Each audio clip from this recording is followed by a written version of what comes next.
One of the most helpful things that I did when I started my weight loss journey in 2020 that helped me to lose 70 pounds was to start making copycat fast food and takeout meals at home. Before I started my weight loss journey, I was eating takeout and fast food meals usually 1 to 2 times a day, and I honestly had no idea how much I was actually harming myself and just making it harder on myself to achieve the goals that I wanted and just be healthier like I wanted to. I didn't realize how many calories I was consuming. I didn't realize how much fat, how many extra grams of sugar even in a lot of the things that I was consuming from fast food meals. And when I started my journey, I knew that that just wasn't going to be sustainable, and I had to find a way to adapt and still make the foods that I enjoyed, but lightened up with some of the substitute ingredients that I've found over the years, a lot more fruits and veggies and proteins, and honestly just focusing on bulking up the meals at home. So I take a meal that I like from a fast food restaurant and I kind of break it down by ingredient, and then I try to make the same thing at home. But usually I can double the portion and it'll be like a fraction of the points on WeightWatchers or just a fraction of the calories compared to the normal meal. And it's just so much more satisfying. It makes me feel better.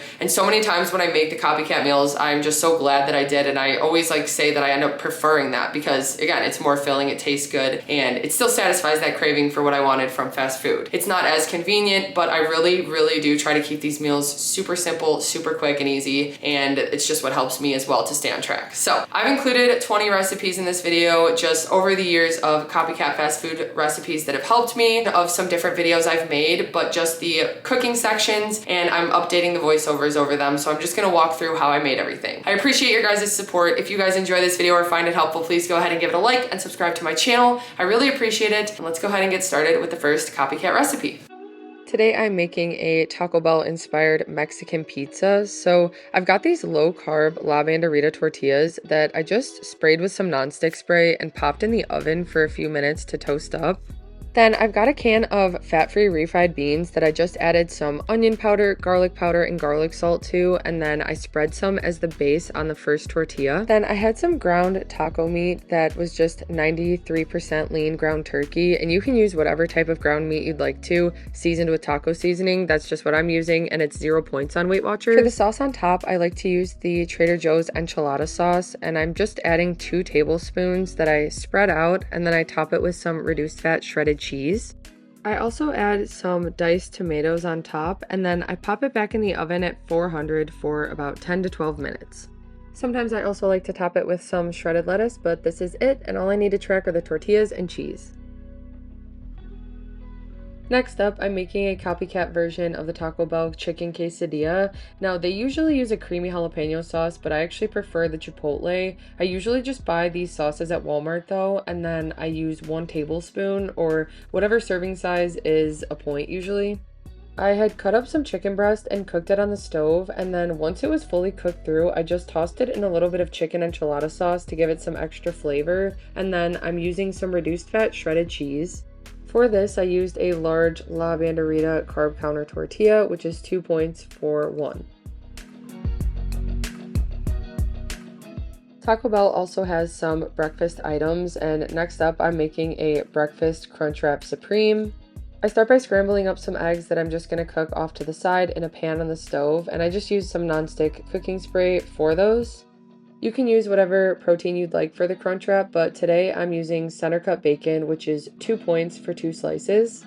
And the bacon is already cooked, so I just need to chop it up and I'll add it to the Crunchwrap once I'm assembling it. And to the Crunchwrap, I also add some reduced fat shredded Mexican blend cheese. I also used the same tortilla that I used for the quesadilla. It's a large La Banderita carb counter tortilla, or the large Extreme Wellness tortillas work as well. They're both 2 points on WeightWatchers. I definitely prefer to use those for these recipes because they have more fiber and protein, making them more filling, and they're just a lower point option. And while I've been cooking the eggs and assembling this, I've also had a hash brown cooking in the air fryer, so that's the last thing that I add before I fold each corner into the middle and then put it on a pan to cook up. I just spray a pan with some nonstick spray and then heat it until both sides have browned like this, and that's it.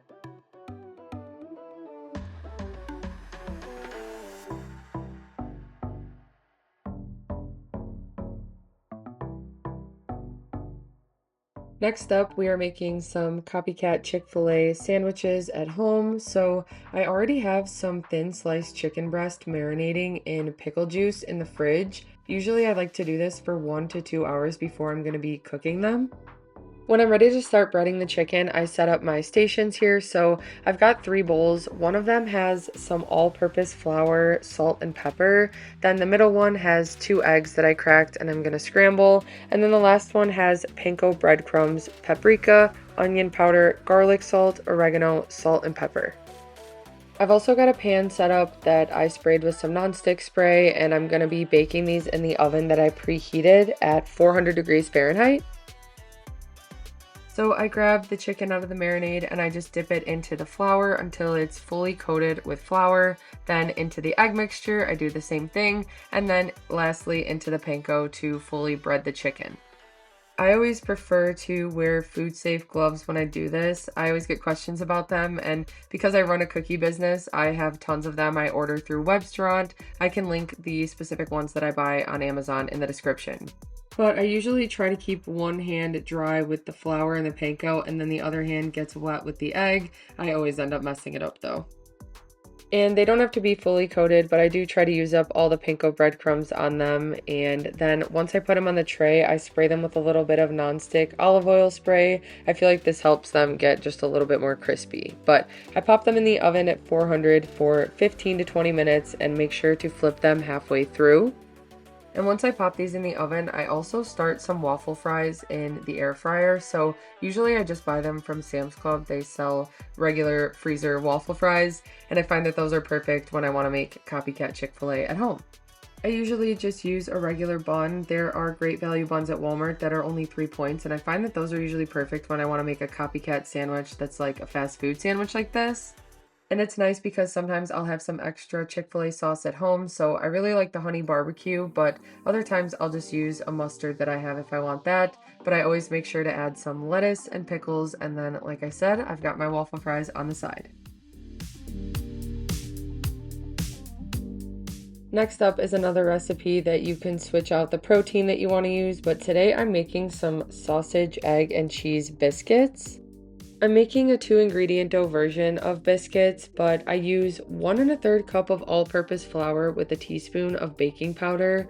Then I've also got 3/4 cup of non-fat plain Greek yogurt and 1/4 cup of plain unsweetened cashew milk. And now I actually prefer to use Fairlife. In this video I used cashew milk, but either works, and there are just a bunch of different low point options you could use. Especially when you use 1/4 cup, you don't have to add a point or anything.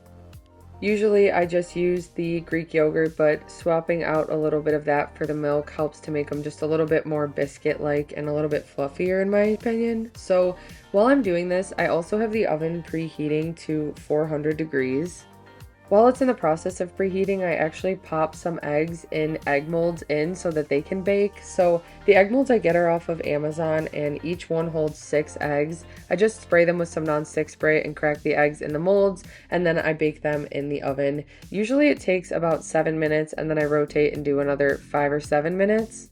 But I did just get the eggs baked out of the way before I even made the biscuits today, just because it was easier. So I have the eggs in the oven right now while I'm making these. And from this batch of dough, I decided to make 4 biscuits, so they come out to 4 points each on WeightWatchers.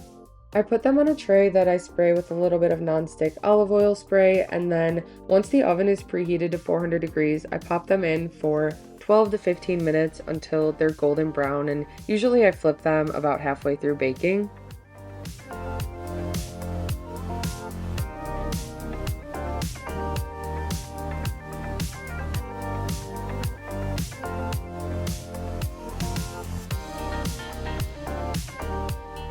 Like I mentioned, you could switch up the filling or protein that you use for these biscuits, but today I'm using a turkey sausage patty, which is 2 points on WeightWatchers. I've also got a slice of reduced fat Swiss cheese, which is 2 points as well. So that is the complete sandwich, but with these you can get creative and switch up the cheese you use. You can even add veggies to your egg molds when you bake them, or you can use bacon or ham for your protein. One of my all-time favorite foods is a mole pretzel, or specifically Auntie Anne's, and today I'm making a 2-ingredient dough version at home that's just higher in protein. I preheat my oven to 400 degrees Fahrenheit, and then in my bowl I've got 1 1/3 cup of all-purpose flour, 1 teaspoon of baking powder, a cup of plain non-fat Greek yogurt, and then I like to use some movie theater butter salt. I find that it adds the perfect buttery, salty flavor to these. And to give them the texture of a pretzel, you do have to add them to boiling water that has a 1/4 cup of baking soda in it. So that's what I have heating up on the stove while I'm portioning these out equally, just using my food scale. And today I wanted to make pretzel nuggets, so I'm kind of just forming them into that shape with my hands. Then I've got the water boiling and I added the 1/4 cup of baking soda. Then I can just drop each pretzel in for about 20 to 25 seconds, and then I just pop them back out to sit for a second. Once I've dipped all the pretzels, then I can just lay them out on the parchment paper like this. I spray them with some ghee spray, which I don't usually buy this one anymore since they've changed the nozzle, but any type of buttered flavored nonstick spray works perfectly. And then I just add some pretzel salt to the top of each of them. I pop them in the oven for about 15 minutes, then I move them around and bake them for another 5 to 10 minutes more until they're perfectly golden brown, and that's it.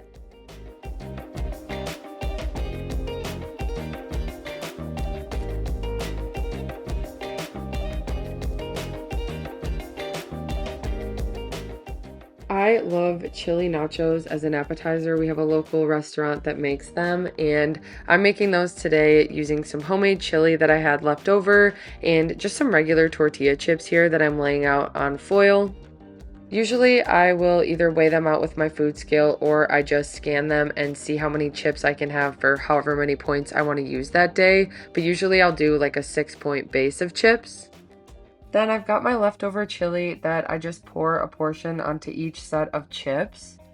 It's actually 0 points for this chili on WeightWatchers, so it makes it nice and filling, but I don't even have to add any extra points to it. Then I've got some reduced fat shredded cheese. Usually I'll do 2 to 3 points when I want to add this on top, just depending on how cheesy I want it. I like to pop the nachos in the oven for about 10 minutes to get the cheese nice and melty and the chips get a little bit extra crispy then. And then I take them out and add some toppings. So today I've got shredded lettuce. I also have some homemade salsa that I just made in the blender. This is another recipe that's available in my cookbook. I also feel like when I go to restaurants and have nachos, I specifically like when they have guacamole and sour cream. So I've got a guacamole cup here that I just divide between the 2 portions of nachos, so it just adds 1 point to each one. And then I've got some light sour cream I use as well. And then again, it just depends on how I'm feeling. Sometimes I'll do a 1-point serving, which is a tablespoon, or 2 points for 2 tablespoons of sour cream.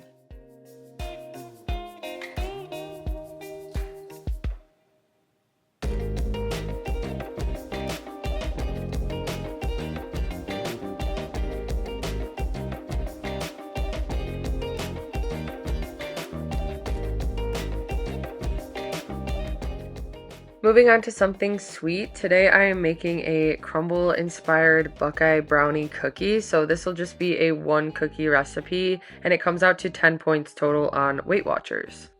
Buckeye brownies are pretty indulgent and I want to make sure to have the peanut butter layer with this as well as the chocolate on top, but first we need the cookie base. So here I'm just mixing up a tablespoon of cocoa powder, a tablespoon of all-purpose flour. I've got 12 grams of brown sugar replacement, some salt, a tablespoon of no sugar added applesauce, and some vanilla. I mix it all together until it forms a dough, and then I pretty much just form it into the shape of a cookie. If it's a little bit too thick, you can add some extra applesauce, which is what I did here, but usually it's enough to just make a flattened out cookie. I just put it on a baking sheet with some parchment paper, and then I pop it in the oven at 350 for about 8 minutes. Then while it's baking in the oven, I just get the peanut butter filling ready, which all I do to make that is I mix together 1 tablespoon of regular peanut butter and then 2 teaspoons of powdered sugar. If you want it to be less points though, you could also use a powdered sugar replacement. And then I'm also melting 8 grams of dark chocolate chips that is going to go on top of the cookie.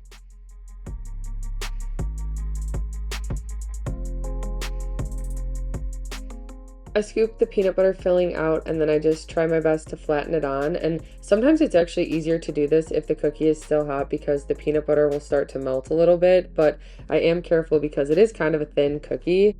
Like I mentioned before, this cookie comes out to 10 points total on WeightWatchers, and it's based off the Crumbl cookie that is usually 40 points.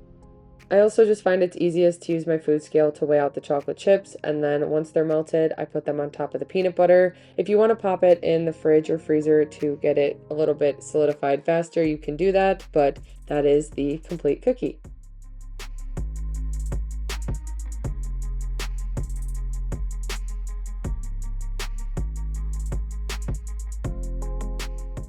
Next up, we're making a couple Taco Bell inspired recipes. So I'm cooking up some ground turkey. You can use whatever lean meat you'd like to, whether it's ground chicken, turkey, or even beef, now that all of those are 0 points on Weight Watchers. I'm making some rice similar to the Taco Bell rice. So I've got 1 tablespoon of olive oil, and then I add 1 cup of rice. I just mix that until the rice gets coated and cook it for a couple minutes. Then to the rice while it's cooking, I add 1.5 cup of chicken broth, and you could use bone broth here to add more protein to it. This is just what I had on hand, but either works. I also add 8 ounces of tomato sauce and a teaspoon of garlic salt, as well as a teaspoon of cumin. I cover that and then I let it continue to simmer while I finish up cooking the meat. And this is another thing that I'm talking about, making it taste more like Taco Bell at home. I like to buy the Taco Bell seasoning packets because they taste so similar to the seasoning they use. It's nice that even at places like Walmart, they've got the seasonings and the sauces that they actually use at Taco Bell. So it makes it that much easier to use your own proteins and veggies and stuff and cook the way that you want to, but then still add the little extra things in, like their seasoning and sauces. So once the ground meat is fully cooked through, I strain it out, then I add some water and 2 packets of seasoning because I've got 2 pounds of meat here. I'm just cooking extra so that I have leftovers for the week, but I won't use it all tonight for the Taco Bell. And once the rice is done cooking, I just fluff it up with a fork, and then it's ready to be used as an ingredient for the different Taco Bell recipes. So first I'm making a cheesy double beef burrito using a large low-carb tortilla. This is just the brand La Banderita. And on each tortilla, I'm adding 10 grams of reduced fat shredded cheese that I just weigh out with my food scale. I've got a tablespoon of light sour cream, and then 15 grams of queso, which they also sell the Taco Bell brand at Walmart. You can use tortilla strips if you can't find the actual Fiesta strips like this, but they also sell these. So I got a bag of them and they work perfectly because they're the same ones that they use on the burritos at Taco Bell. But I sprinkle a tablespoon of the Fiesta strips on, and then I'm adding the ground taco meat. I wrap them up nice and tight, and then you can either cook them in a pan on the stove, or if you have like a griddle or something, I use that sometimes as well. But I cook them until they're golden brown, and then that is it. There's 7 points for one. Then next up, I'm making some double stacked tacos, which are actually one of my favorite things from Taco Bell, and they're not super high point, but these ones come out to 5 points total on Weight Watchers. I'm using low carb street taco tortillas, and I just spread some queso onto each one. Then I'm using a crunchy taco shell. And you just place the crunchy one right onto the queso so that the soft tortilla actually sticks to it. And then I'm just filling the taco using some reduced fat shredded cheese. I used 12 grams for each taco. I also add a tablespoon of Fiesta strips, or like I said, you can use tortilla strips if you'd like. I have some shredded lettuce and then the ground taco meat.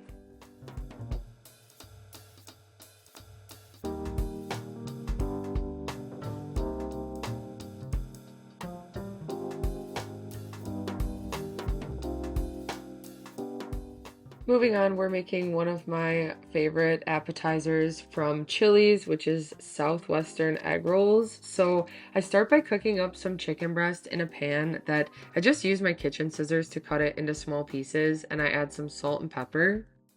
I've got a 10-ounce frozen block of chopped spinach that I just heated up in a microwavable bowl, and I use a paper towel to absorb some of the extra liquid. Then I'm getting the rest of the ingredients prepared to mix in. So here I've just got a red bell pepper that I'm dicing up. I'm also going to be adding in a can of corn and a can of black beans that I drained and rinsed.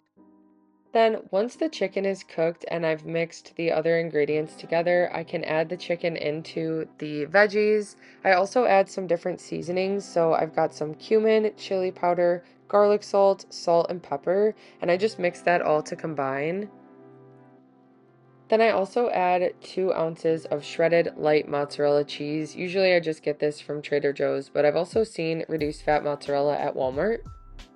Once the filling is made, I divide it evenly into wrappers, and usually I like to use egg roll wrappers, but sometimes I'll just use a low-carb tortilla, and these make really nice wraps throughout the week that I can reheat. And this recipe makes a good amount of filling, so it's nice to be able to use it for wraps or egg rolls, or sometimes I'll even save it just as the filling and add it to like a rice bowl or something. It adds really good flavor and it's filling because it has the beans and the chicken and spinach. So I just am adding it to some tortillas and egg roll wrappers here, and I'm gonna bake them in the oven. And sometimes it depends on the instructions for the egg roll wrappers, but usually I bake these at 400 for 15 to 20 minutes, flipping them halfway. And before I pop them in the oven, I spray them with a little bit of nonstick olive oil spray because it helps them to get a little bit crunchier. So I fill them all and pop them in the oven, and that is it. And one of my favorite things to dip these in is ranch, or sometimes I'll get like the fire ranch or salsa ranch that Bolt House has, and it adds good flavor. But it's a nice refreshing dip to add these to. But they're also really good plain. So you can see here, this is the extra filling I have left over that I can use for different recipes this week. Or if I even just want to make fresh egg rolls or a fresh wrap, it's nice to have them ready.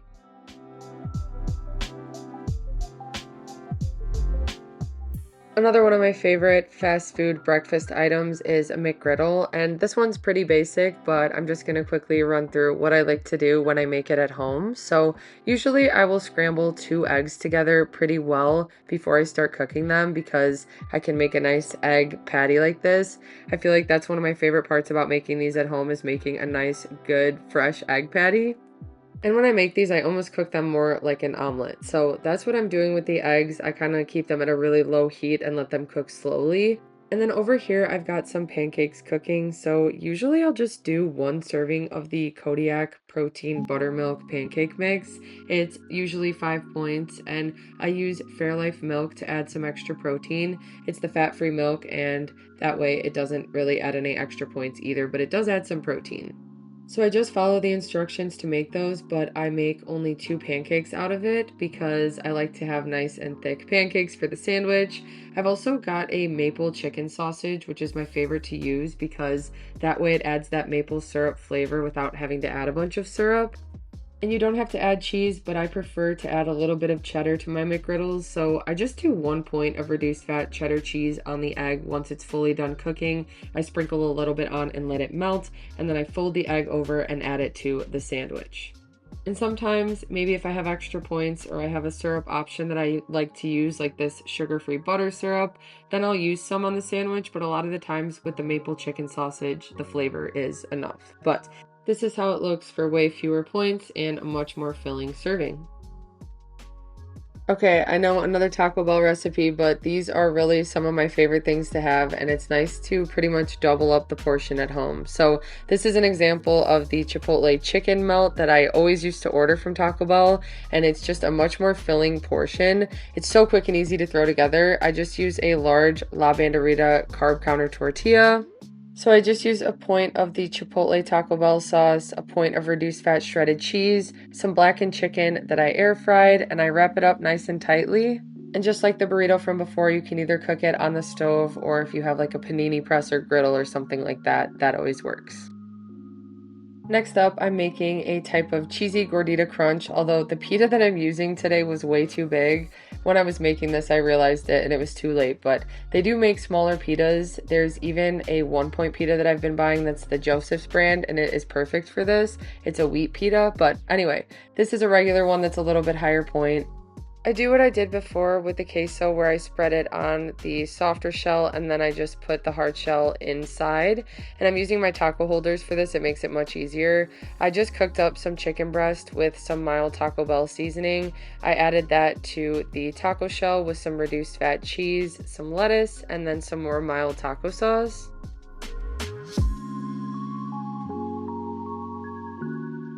And it's definitely a much bigger option. Like I said, you could switch out the pita, but it's a at-home cheesy gordita crunch with more protein because of the meat that I used. I was able to even use a higher portion of it, and that is the final meal.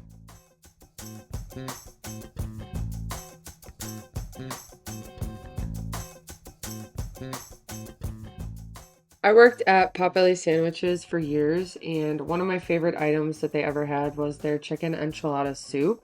So it's actually something they discontinued, but I'm making it at home, starting out by cutting up some chicken breast and heating it in a pan with some nonstick spray, salt, pepper, some onion salt, and then some garlic and herb seasoning. I let that cook fully through, and then I used some kitchen scissors to cut it into smaller pieces for the soup. Once it's done, I just put it aside. I just wanted to get that out of the way first before I start doing the rest of the soup.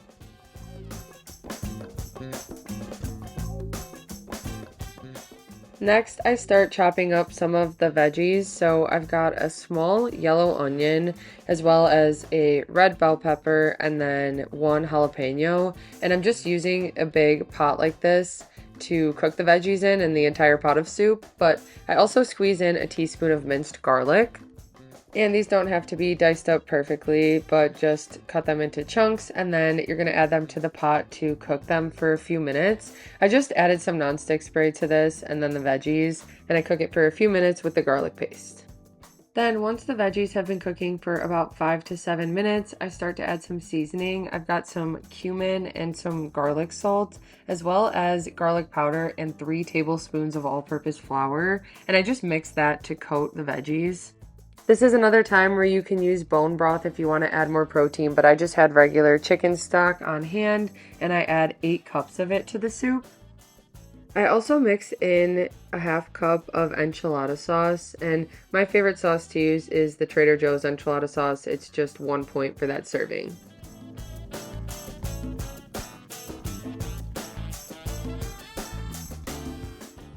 I like to keep the soup covered in between while it's cooking, but once it's cooked for a few minutes longer, I add in a can of corn that I strained, a can of diced tomatoes with chilies, and then also a can of black beans. I also mix in 6 light Laughing Cow wedges, which are 1 point each, and that just helps to give the soup a little bit of cheesy creaminess. I also add 1/2 cup of shredded reduced fat cheese, and I just mix that in. I let that cook for a few minutes longer, and then I add in the cooked chicken from earlier. And then you can let the soup simmer for as long as you want covered to get extra flavor. It comes out to only 2 points per serving, and this makes 8 servings. And what I like to do is top it with some light sour cream, some hot sauce, salsa, or even tortilla chips to add a little bit of crunch. When we were in college, there was a calzone restaurant that Adam and I used to always go to at his school. It was called Deepy Dough, and they had a Mac Daddy calzone, which had mac and cheese and hot dogs. Today I'm making the lightened up version of that, and I'm using 2-ingredient dough to make the actual calzone dough. So I've got 1 1/3 cup of all-purpose flour, a teaspoon of baking powder, some garlic salt, and then a cup of plain non-fat vanilla Greek yogurt. I just mix it with my hands until it forms a dough, and if it's ever too dry or crumbly, you can just add a little bit of Greek yogurt, and if it's too sticky, you can add a little bit of extra flour. But for these calzones today, I am going to be dividing the dough in half, so it is a 9-point portion of dough, and sometimes I'll use whole wheat flour to make it lower point. Today I didn't do that, but it's 9 points just for that portion. Each of these calzones are going to be 14 points for one, which is still much, much lower than the original, and these are super filling. So for the mac and cheese filling I just make a batch or a box of Goodall's mac and cheese. I like to just use the classic Goodall's for this, but honestly, any mac and cheese would taste good. And then for the hot dogs, I just have regular turkey hot dogs today, and I slice them up. Sometimes it is a little hard to pack all the filling into these calzones with the 2-ingredient dough, but I pretty much just flatten them out into a circle and then put the toppings on 1/2. I didn't want to overdo it and not be able to close the calzone, so I just did a half of a turkey dog on each one, and then I divided up the box of mac and cheese. I had a little bit of extra that I just didn't put on them. So I'm also adding 1 point of reduced fat shredded cheese because the calzones that we get from DP dough are usually pretty cheesy. But then I like to spray them with a little bit of nonstick spray and top them with some garlic salt. And then I pop them in the oven at 400 for about 10 minutes. I flip them and then I usually bake them for about 6 to 8 more minutes. And that's it.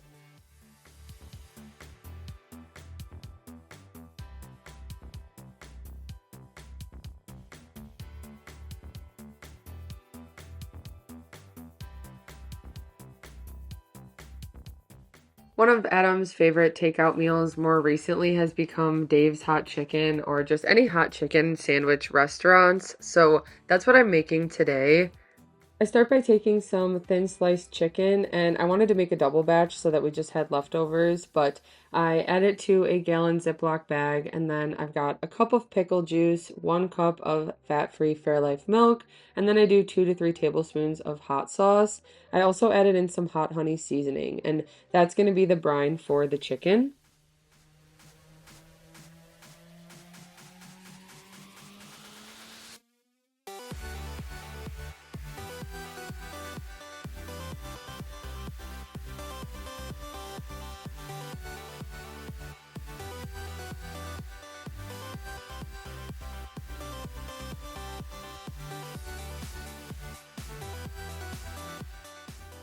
I let the chicken sit in the fridge to marinate, and then once I'm ready to start breading it, I get the breading ready. So in one bowl, I've got some panko with paprika, cayenne, garlic powder, onion salt, and some chicken seasoning. And then in the other bowl, I just add some eggs.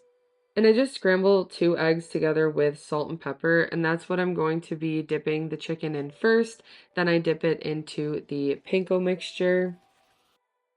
I've also got a baking sheet that I put a parchment paper on and sprayed with some nonstick spray. So once I dip the chicken in the panko, I just place it on that. And I have the oven preheating to 425 degrees. So once I've made these, I just pop them in and I bake them for 10 to 12 minutes. Then I flip them and bake them for another 10 minutes or so. And just like I did earlier, I like to spray the chicken with a little bit of nonstick spray before I pop it in because it helps to add to the crispiness.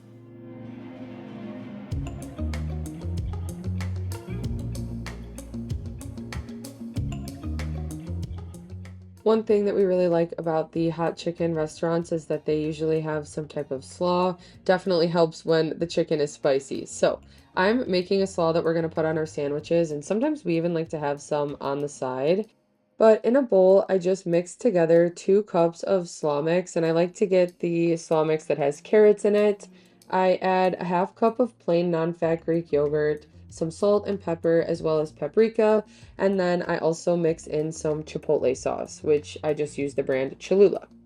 And although the coleslaw has a sauce in it, they usually also put a sauce on the sandwich, so that's what I'm making. It's pretty similar. It's a Chipotle honey sauce, and I just use a 1/4 cup of plain non-fat Greek yogurt, 1 teaspoon of chili honey, and it's actually just a honey that I got from the farmer's market, and then 1 to 2 teaspoons of Chipotle sauce.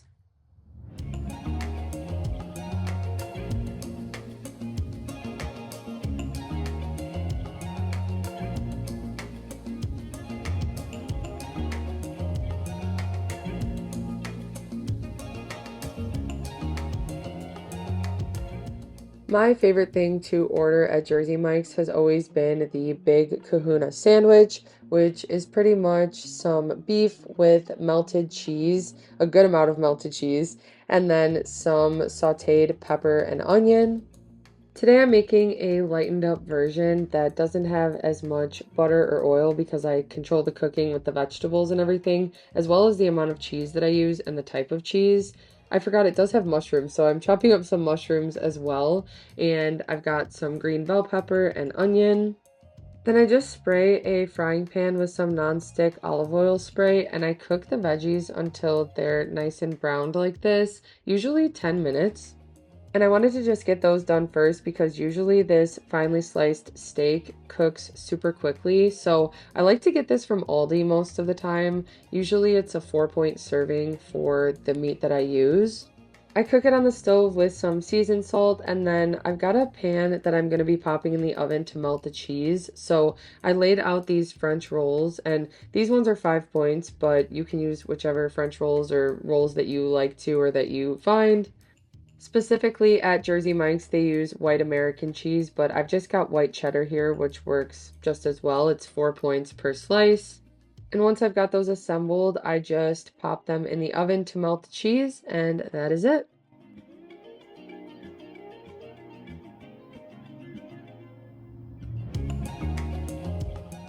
Okay, I saved the best for last from Taco Bell. This is my favorite thing to get there. It is the beefy 5-layer burrito. So I'm starting with the large La Banderita carb counter tortilla. I spread 1 point of queso cheese, which I actually don't have the Taco Bell. I used the paste for this one, but both work fine. And then I put a regular size tortilla, just a low carb La Banderita tortilla again. Onto that tortilla, I'm spreading some fat-free refried beans that I seasoned with garlic salt, and then I also add some reduced fat cheddar cheese and light sour cream. I cook it for a couple minutes on each side in a pan, and that is it. Next up, I am making Sonic-inspired pretzel dogs with 2-ingredient dough. So, I'm making it similar to the way I made the biscuits before. I've got 1 1/3 cup of all-purpose flour, a teaspoon of baking powder, 3/4 cup of plain non-fat Greek yogurt, and 1/4 cup of fat-free milk. Today I'm just using Fairlife. I want to make 4 pretzel buns that are 4 points each, so using my food scale, I just weigh out 4 equal portions. And sometimes even with the gloves, the 2-ingredient dough is sticky, so I will spray them with a little bit of nonstick spray, and it makes the dough much easier to work with. But for these pretzel dog buns, I just kind of form them into a flattened log shape, and then I need to do the same thing that I did before where I boil them in hot boiling water that has baking soda in it. Again, this is what gives it that pretzel texture. For the water, I have 6 to 8 cups of it that I boil, and you add 1/4 cup of baking soda, and each pretzel just needs to be in the boiling water for about 20 to 30 seconds. But once they're done, I scoop them out. They can get a little messy, so you need to be careful. I did this in the worst way possible, but I brush them with an egg wash and then also some salt, and then I pop them in the oven at 400 degrees for 20 to 25 minutes.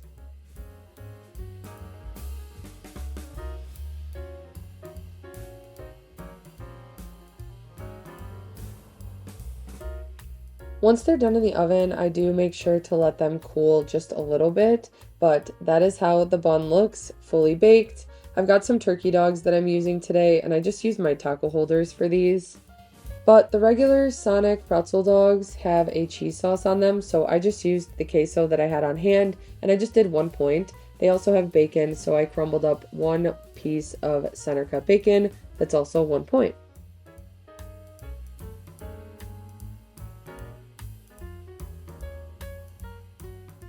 Next thing I am making is inspired by the Frisco melt from Steak and Shake. So usually these sandwiches are 34 points, but today the one I'm going to be making is about 10 points on WeightWatchers. I start with some 93% lean ground beef, which is actually 0 points now.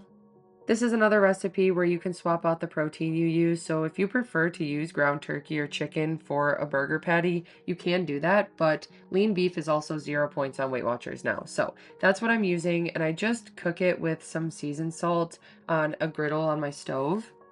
Each sandwich that I make is going to get 2 patties, so I'm just weighing these out into 2-ounce portions, and I just used my food scale to do that.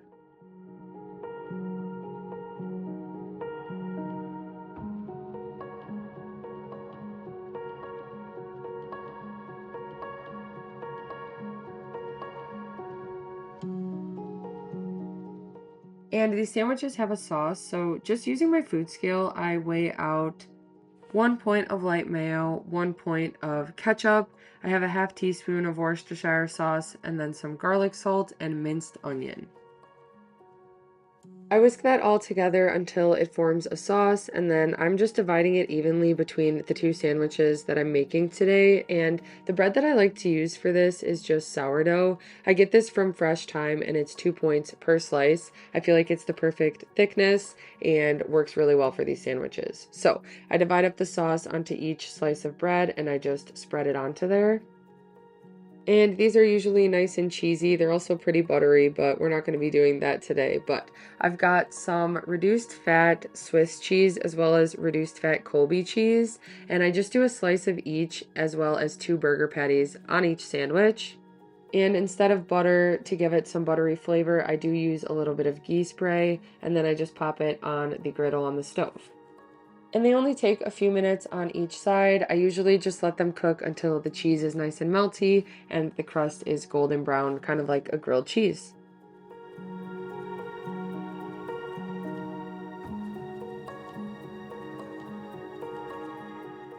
I've never really been a big fan of salads, especially when I'm ordering fast food or takeout, but the quesadilla explosion salad from Chili's has always been one of my favorites, and it's actually 41 points on WeightWatchers. So today I'm making an at-home version that's only about 12 points and much more filling. I start by making the quesadillas first using low-carb tortillas, reduced fat cheddar cheese, and some mild Taco Bell sauce.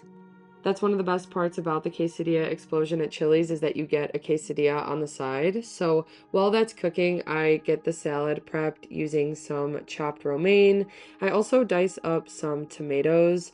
I have a cup of corn that I use, and I season it with some elote seasoning. Otherwise, if I don't have that, there are times where I'll use corn salsa, but this is just what I had on hand.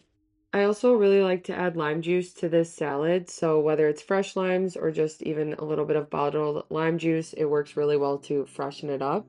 So I'm just making 2 here with the base of the romaine and then the tomato and corn. I also have some grilled chicken that's cooking in the air fryer, and sometimes I'll use Tyson blackened chicken. Today I'm actually just using the Tyson black pepper chicken. But I let it cool just a little bit, and then I use my kitchen scissors to cut it up onto each salad. I also like to add a half serving of reduced fat shredded cheese to the salads and some blue corn tortilla chips. So it's only 1 point for 6 chips, and I crush them up to add the perfect crunch to the salad.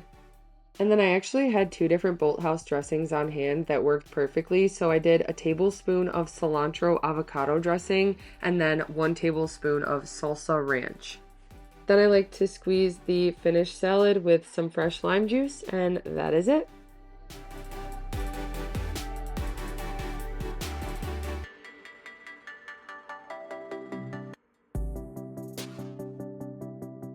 Okay, that wraps up my copycat recipes for today. I hope you guys found this helpful, and hopefully you can save it and use it for some inspiration for yourself. Like I said, just the concept of making copycat fast food meals at home is so helpful when it's something that you're used to, it's something that you crave, or just even something you enjoy. You can still have it from time to time. I haven't cut out these fast food meals, but I do find that I prefer just making them at home with more veggies and proteins and just more satisfying but quick and easy recipes. So I hope you guys enjoyed this video and found it helpful. If you did, please go ahead and give it a like and subscribe to my channel. I really appreciate it. Thank you so much for watching, and I'll see you next time.